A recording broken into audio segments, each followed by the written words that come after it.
Hi dears, Assalamu alaikum. Today we discuss the types of statistics, that is descriptive statistics and inferential statistics.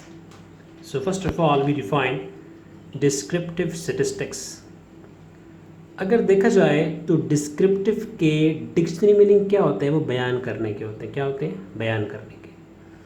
देखिए dears, ये जो data होता है ना, data numerical data, ये आपको एक मैसेज कन्वे कर रहा होता है. क्या कर रहा होता है? एक मैसेज आपको दे रहा होता है. लेकिन चूंकि डेटा तो म्यूट होता है, वो तो आपसे बात कर नहीं सकता. ये एक स्टैटिस्टिशियन की क्वालिटी होती है कि वो उस मैसेज को कैसे हाईलाइट करता है. तो उस मैसेज को अच्छे तरीके से कंसीव करने के लिए, हाईलाइट करने के लिए आपको चाहिए कि आप डेटा की वेल कलेक्शन करें, उसको अच्छे तरीके से अरेंजमेंट दें, उसकी प्रेजेंटेशंस करें. प्रेजेंटेशन में क्या करते हैं हम? उसकी टेबुलेशन करते हैं, उसकी क्लासिफिकेशंस करते हैं, उसकी फ्रीक्वेंसी डिस्ट्रीब्यूशन बनाते हैं, उसको ग्राफिकल डिस्प्ले देते हैं. ये हम इसलिए करते हैं कि ये अट्रैक्शन पैदा करने के लिए. किस लिए करते हैं? ताकि अट्रैक्ट हो लोग. उसकी समराइजेशन कर लेते हैं, ग्राफिकल डिस्प्ले, और फिर उसको अच्छे तरीके से हम क्या करते हैं? एनालाइज करने की कोशिश करते हैं. ये तमाम तर कोशिश, ये तमाम तर काविश इसीलिए होती है कि हम डेटा को अच्छे तरीके से बयान कर सकें.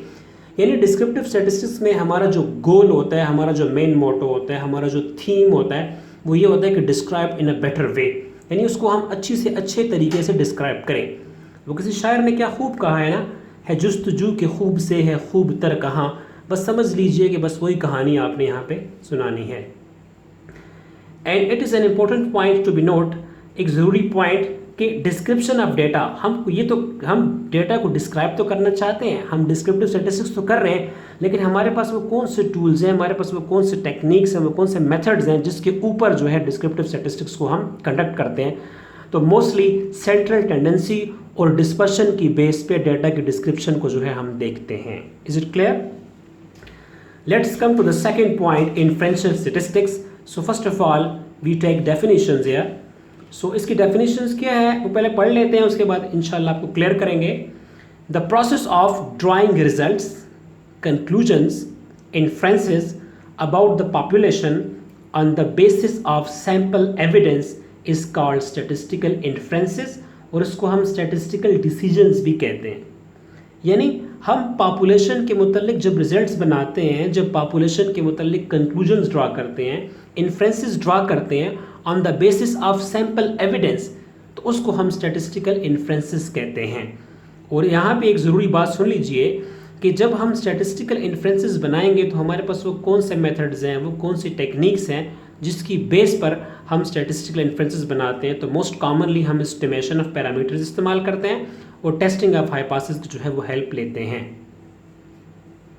चलिए डियर्स, कुछ एग्जांपल्स की मदद से जो है वो आपको क्लियर करने की कोशिश करते हैं, क्योंकि एग्जांपल्स के बगैर जो है वो कंसेप्ट का जो मज़ा होता है वो किरकिरा हो जाता है, अधूरा हो जाता है. तो let's come to the examples है. ये मैंने एग्जांपल्स लिए. लेट्स सपोज एक गवर्नमेंट कॉलेज है, उसकी जो पॉपुलेशन है वो 1000 है, यानी उसमें 1000 स्टूडेंट्स जो है वो पढ़ते हैं. अब मैं ये देखना चाहता हूँ कि इस कॉलेज में कितने स्टूडेंट्स ऐसे हैं जो स्टैटिस्टिक्स को लाइक करते हैं और कितने स्टूडेंट्स ऐसे हैं जो स्टैटिस्टिक्स को डिसलाइक करते हैं. तो इसके लिए मैं इस पॉपुलेशन से 100 का सैंपल लेता हूँ. कितना सैंपल लेता हूँ? एक ज़रूरी बात सुन लीजिए कि पॉपुलेशन साइज़ को हम कैपिटल एन से डिनोट करते हैं और सैंपल साइज़ को जो है हम स्मॉल एन से डिनोट करते हैं. तो इस पॉपुलेशन से मैंने सैंपल लिया 100 का, ताकि मैं इनसे क्वेश्चनिंग कर सकूं, इनसे पूछ सकूं, क्योंकि पूरी पॉपुलेशन को स्टडी करना बहुत मुश्किल होता है. एक तो हमारे पास इतनी टाइम नहीं होती, दूसरा हमारे पास इतनी कॉस्ट नहीं होती, और तीसरा हमारे पास इतनी स्ट्रॉन्ग टीम मैनेजमेंट नहीं होती कि हम पॉपुलेशन के ईच एंड एवरी एलिमेंट से जो है वो क्वेश्चनिंग जो है वो कर सकें. तो हमने अपनी आसानी के लिए, अपने टाइम को सेव करने के लिए 100 का सैंपल ले लिया. जब मैंने इन 100 स्टूडेंट से पूछा तो इसमें 60 स्टूडेंट्स ऐसे थे जो स्टैटिस्टिक्स को लाइक कर रहे थे, और इसमें 40 स्टूडेंट्स ऐसे आ रहे थे जो स्टैटिस्टिक्स को डिसलाइक कर रहे थे. यानी हम ये कह सकते हैं कि 100 में से 60 यानी 60% स्टूडेंट्स ऐसे थे जो स्टैटिस्टिक्स को लाइक करते हैं, और इसमें 40% स्टूडेंट्स ऐसे आ रहे हैं जो स्टैटिस्टिक्स को डिसलाइक करते हैं. देखिए डियर्स, ये जो रिजल्ट्स हमारे पास आए ये किसकी बेस पे बनाया गया? ये सैंपल की बेस पे बनाया गया है. अगर इन्हीं रिजल्ट्स को उठा के मैं पूरे पॉपुलेशन के लिए इस्तेमाल करूं, पॉपुलेशन के ऊपर इम्प्लीमेंट कर दूं, पॉपुलेशन के ऊपर नाफिज कर दूं, इसके ऊपर आयद कर दूं, और मैं यूँ कहने लगूं कि पूरे गवर्नमेंट कॉलेज में 60% स्टूडेंट जो है वो स्टैटिस्टिक को लाइक करते हैं और 40% स्टूडेंट जो है वो स्टैटिस्टिक को डिसलाइक करते हैं, तो ये इसको हम इन्फ्रेंस कहेंगे। क्या कहेंगे? इसी को हम स्टैटिस्टिकल डिसीजंस कहते हैं। यानी आसान अल्फाज में सैंपल की बेस पर बनाया गया रिजल्ट्स अगर आप पूरी पॉपुलेशन के लिए इस्तेमाल करते हैं, पूरी पॉपुलेशन पर इम्प्लीमेंट कर देते हैं, तो उसको हम स्टैटिस्टिकल इन्फ्रेंसेस के नाम से जानते हैं। एक और मिसाल मैंने आपके रखी है कि कभी आपने एमआरआई करवाई होगी, अल्लाह ना करे कि कोई बीमार हो, एमआरआई करवाते हैं, हम सिटी स्कैन करवाते हैं, तो जब आप एमआरआई करवाते हैं तो आपको कुछ फिल्म्स मिलती हैं, कुछ एक्सरेज मिलते हैं, उस पर कुछ पिक्चर्स बनी होती हैं, तो उसको हम कहते हैं कि वो डिस्क्रिप्टिव होती है। क्या होती है? डिस्क्रिप्टिव फॉर्म होती है। लेकिन इनकी बेस के ऊपर आपको डॉक्टर जो है एक रिपोर्ट लिख के देता है, उसको हम कहते हैं कि वो इन्फ्रेंस होता है। क्या होता है? उसको हम इन्फ्रेंशियल कहेंगे, ठीक है ना।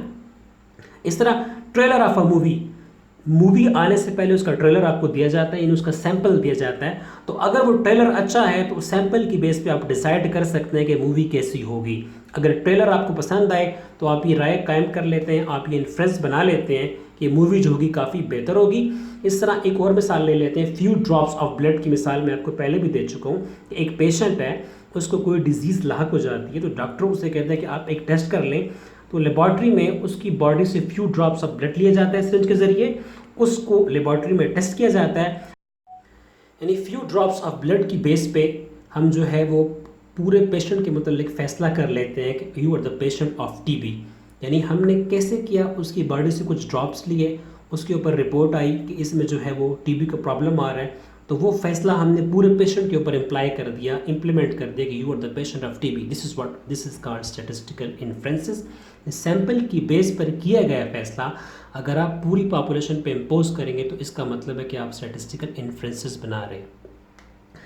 चलिए डियर्स, कुछ की पॉइंट्स, कुछ बुनियादी पॉइंट्स आपके सामने रखते हैं कि descriptive statistics is an essence for inferential statistics. यानी डिस्क्रिप्टिव स्टैटिस्टिक्स ही दरअसल इन्फ्रेंशियल स्टैटिस्टिक्स के लिए रूह का काम करती है। यानी अगर डिस्क्रिप्टिव स्टैटिस्टिक्स नहीं होगा तो आप कैसे इन्फ्रेंशियल स्टैटिस्टिक्स बनाएंगे? डिस्क्रिप्टिव स्टैटिस्टिक्स ही इन्फ्रेंशियल स्टैटिस्टिक्स के लिए बेस प्रोवाइड करता है, और अगर डिस्क्रिप्टिव स्टैटिस्टिक्स आप नहीं बनाते तो डेफिनेटली आप इन्फ्रेंशियल स्टैटिस्टिक्स नहीं बना सकते। तो मुझे उम्मीद है कि ये डिस्क्रिप्टिव स्टैटिस्टिक्स और इन्फ्रेंशियल स्टैटिस्टिक्स का जो कॉन्सेप्ट है वो क्लियर हो गया होगा। मैंने आपके सामने डिफरेंट एग्जांपल्स भी रखी। नेक्स्ट वीडियो के साथ आपके साथ दोबारा मुलाकात होगी, तब तक के लिए अल्लाह हाफ़िज़।